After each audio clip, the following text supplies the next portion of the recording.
Kali ini kita akan mempelajari tema 2, selalu berhemat energi. Subtema 1, sumber energi pembelajaran 1. Energi sangat penting bagi kehidupan kita. Semua makhluk hidup membutuhkan energi. Tahukah kamu sumber-sumber energi yang ada? Ayo kita pelajari. Matahari memiliki peran yang besar dalam kehidupan karena merupakan sumber energi terbesar di bumi. Panas matahari berpengaruh terhadap aktivitas manusia dan makhluk hidup lainnya di bumi. Berdasarkan gambar, dapatkah kamu menyebutkan apa saja manfaat matahari bagi keluarga tersebut? Dalam gambar tersebut dapat kita lihat bahwa ibu sedang menjemur pakaian dengan bantuan sinar matahari. Apakah kamu dapat menyebutkan contoh-contoh kegiatan lain tentang manfaat matahari bagi kehidupan kita sehari-hari? Salah satu manfaatnya adalah yang pertama menyehatkan tulang, yang kedua pembangkit listrik, dan yang ketiga pembuatan garam.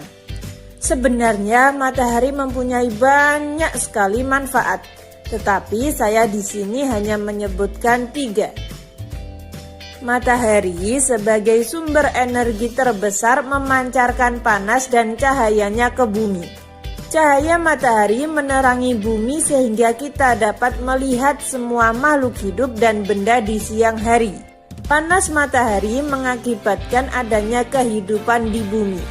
Bacaan ini akan mempermudah kalian memahami berenergi dan bisa menjawab pertanyaan yang ada di buku. Silahkan dibaca.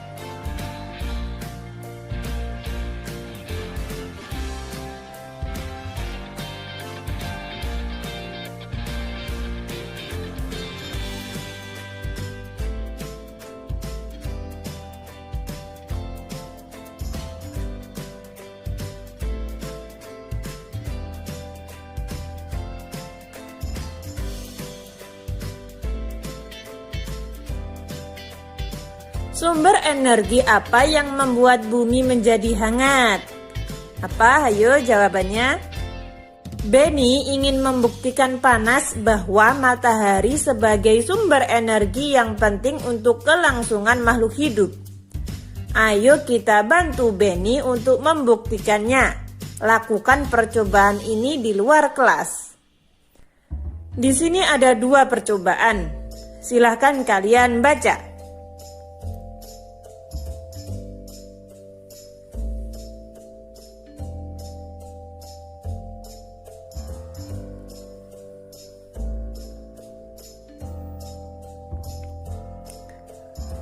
Perbedaan antara percobaan 1 dan percobaan 2 adalah percobaan 1 di tempat yang panas, sedangkan percobaan 2 diletakkan di tempat yang teduh. Setelah itu kalian buat hasil percobaan seperti ini. Percobaan 1 di tempat yang panas, yaitu dengan menggunakan sinar matahari. Percobaan kedua di tempat yang teduh. Nah, di sini saya akan memberi contoh. Sapu tangan ketika 15 menit masih basah. Ketika 30 menit mulai sedikit mengering. 60 menit kering. Sedangkan pada percobaan di tempat yang teduh, sapu tangan 15 menit masih basah. Kalian lanjutkan sendiri. Silahkan melakukan percobaan.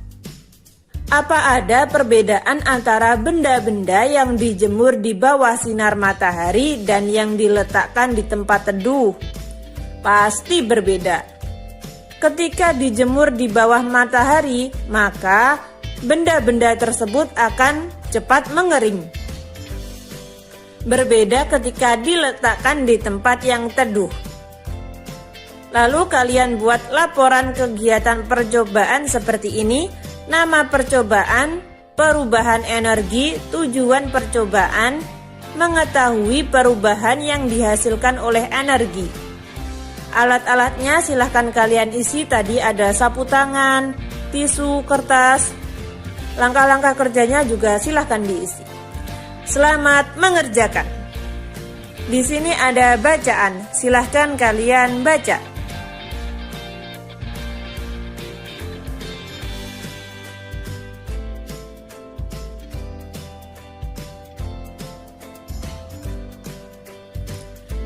Setelah kalian baca, tuliskan gagasan pokok dari bacaan tersebut. Pada tema 1 saya sudah pernah membahas apa itu gagasan pokok dan apa itu gagasan pendukung. Ketika kalian lupa, kalian bisa membuka lagi tema 1. Sekarang temukan sebanyak-banyaknya manfaat energi matahari bagi makhluk hidup dalam bentuk peta pikiran di bawah ini. 1. Membantu proses fotosintesis tumbuhan. 2. Menyehatkan tulang. 3. Pembangkit listrik. 4. Proses pembuatan garam. 5. Mengeringkan pakaian dan menerangi bumi. Energi panas matahari adalah salah satu sumber daya alam yang melimpah. Tumbuhan seperti jagung juga merupakan sumber daya alam yang harus dibudidayakan. Sumber daya alam tersebut diberikan Tuhan untuk umat manusia. Sebagai sumber daya alam, jagung banyak dimanfaatkan oleh penduduk Indonesia. Salah satunya adalah dengan mengolah dan menjualnya. Amati gambar berikut dan sampaikan hasil pengamatanmu kepada teman di sebelahmu. Ada bacaan, silahkan kalian baca.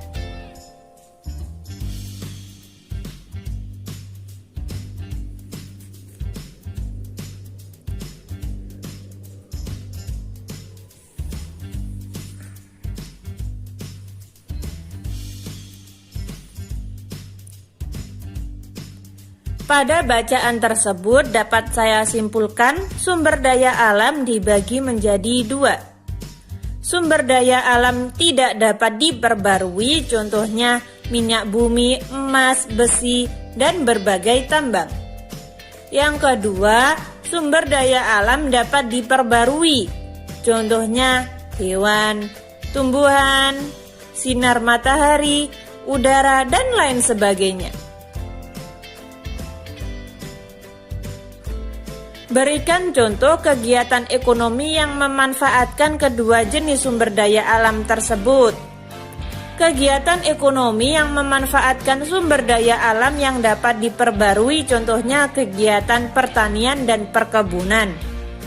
Sedangkan kegiatan ekonomi yang memanfaatkan sumber daya alam yang tidak dapat diperbarui, contohnya adalah kegiatan penambangan batu bara. Kesimpulan, tadi kita sudah belajar apa saja? Yang pertama, mengidentifikasi berbagai sumber energi, perubahan bentuk energi, dan sumber energi alternatif dalam kehidupan sehari-hari. Nomor 2, mencermati keterhubungan antar gagasan yang didapat dari teks lisan, tulisan, atau visual. Yang terakhir, mengidentifikasi karakteristik ruang dan pemanfaatan sumber daya alam untuk kesejahteraan masyarakat. Sekarang silahkan jawab pertanyaan berikut ini. Ketika teman-teman ada pertanyaan atau saran, silahkan tulis di komentar. Sekian, terima kasih. Wassalamualaikum warahmatullahi wabarakatuh.